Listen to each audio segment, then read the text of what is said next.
October 31 தான் கடைசி நாள்னு அனைத்து ஐபிஎல் அணிகளுக்கும் பிசிசிஐ கெடு விதிச்சு பரபரப்பை கிளப்பியிருக்காங்க. எதனால பிசிசிஐ இந்த கெடு விதிச்சிருக்காங்க, 2025 மெகா ஆக்ஷன் எங்க நடக்க போகுது, எப்ப நடக்க போகுது, எப்படி நடக்க போகுது அப்படிங்கறத பத்தி தான் இந்த வீடியோல ரொம்ப டீட்டெயிலா பார்க்க போறோம். வீடியோக்குள்ள போறதுக்கு முன்னாடி உங்களுக்கு ஐபிஎல் பிடிக்கணும் இந்த வீடியோக்கு லைக் கொடுத்துட்டு உங்களோட ஃபேவரட் ஐபிஎல் அணி, உங்களோட ஃபேவரட் ஐபிஎல் பிளேயர் யார் அப்படின்னு கருத்தை கமெண்ட்ல லீவ் பண்ணுங்க.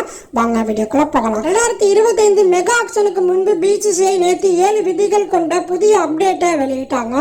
இதுல ஐபிஎல் அணியில விளையாடக்கூடிய ஒவ்வொரு வீரருக்கும் ஒவ்வொரு போட்டியின் மூலம் 7.5 லட்சம் ரூபாய் தனி ஊதியமா கிடைக்கும்.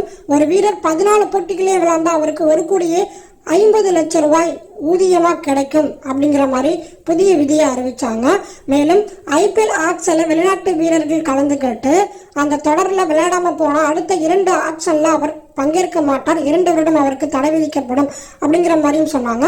மேலும் ஐபிஎல்ல பங்கேற்கக்கூடிய வீரர்களை தான் ஒவ்வொரு அணியும் இன்ஜுரிக்கு பதில ரீப்ளேஸ்மெண்ட் பண்ண முடியும் அப்படிங்கிற மாதிரியும் ஐபிஎல் நிர்வாகம் புதிய விதிகளை அறிவிச்சாங்க. அதை விட 2025 மெகா ஆக்ஷன்ல பங்கேற்கக்கூடிய வீரர்கள் 5 வருடம் இந்திய அணியில விளையாடாம ஆக்ஷன்ல பங்கேற்றா அவரை அன்கேப்டு வீரரா அறிவிச்சு அவரை 4 கோடிக்கு ஒவ்வொரு அணியும் ரீட்டர்ன் பண்ணலாம் அப்படிங்கிற புதிய விதியை அமல்படுத்துறாங்க. இது முழுக்க தோனிக்கு சாதகமான விதியா பார்க்கப்படுது. இதனால தோனி 2025 ஐபிஎல் விளையாடுறது கன்ஃபார்ம் ஆயிருக்கு. அடுத்ததான் 2025 ஆக்ஷனுக்கு முன்பு ஒவ்வொரு அணியும் 5 வீரர்களை ரீட்டர்ன் பண்ணலாம். இந்த 5 வீரர்கள்ல 5 வீரர்களும் இந்திய வீரர்களா இருக்கலாம், 5 வீரர்களும் வெளிநாட்டு வீரர்களா இருக்கலாம். ஆனா முதல்ல ரீட்டர்ன் பண்ற வீரருக்கு 18 கோடியும், இரண்டாவதா ரீட்டர்ன் பண்ற வீரருக்கு 14 கோடியும், மூன்றாவதா ரீட்டர்ன் பண்ற வீரருக்கு 11 கோடியும், நான்காவதா ரீட்டர்ன் பண்ற வீரருக்கு 18 கோடியும், ஐந்தாவதா ரீட்டர்ன் பண்ற வீரருக்கு 14 கோடியும் ஊதியமா ஒவ்வொரு அணியும் தர வேண்டும் அப்படிங்கிற புதிய விதியை அமல்படுத்துறாங்க.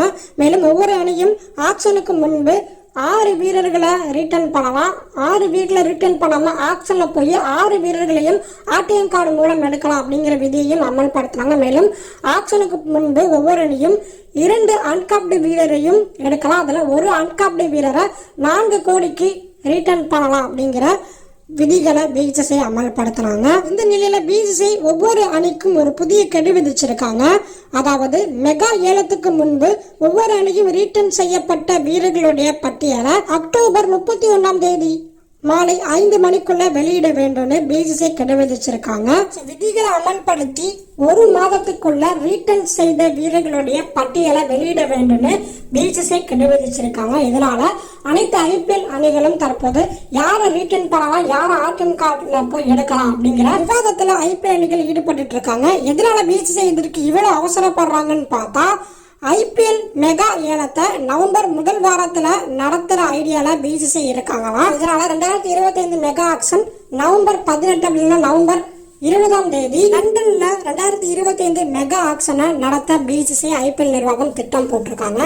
இதற்கு முக்கிய காரணம் பிசிசிஐ செயலாளராக தற்போது செயல்பட்டு இருக்க ஜெய்சா டிசம்பர் முதல் வாரம் ஐசிசி சேர்மனா பதவியேற்க போறார். இதனால அதற்கு முன்பே ஐபிஎல் மெகா ஆக்ஷனை நடத்துறான்னு பிசிசிஐ திட்டம் போட்டிருக்காங்க. இதனாலதான் 1 மாதத்துக்குள்ள ரீட்டர்ன் பண்ண வீரர்களுடைய லிஸ்ட் அறிவிக்கணும்னு பிசிசிஐ கெடு விதிச்சிருக்காங்க. 2025 மெகா ஆக்ஷன் நவம்பர் 3ஆவது வாரம் லண்டன்ல நடக்க போகுது. 31ஆம் தேதிக்குள்ள ரீட்டர்ன் செய்யற வீரர்களுடைய லிஸ்ட் அறிவிக்கணும்னு பிசிசிஐ சொல்லியிருக்காங்க. இதை பத்தி நீங்க என்ன நினைக்கிறீங்க?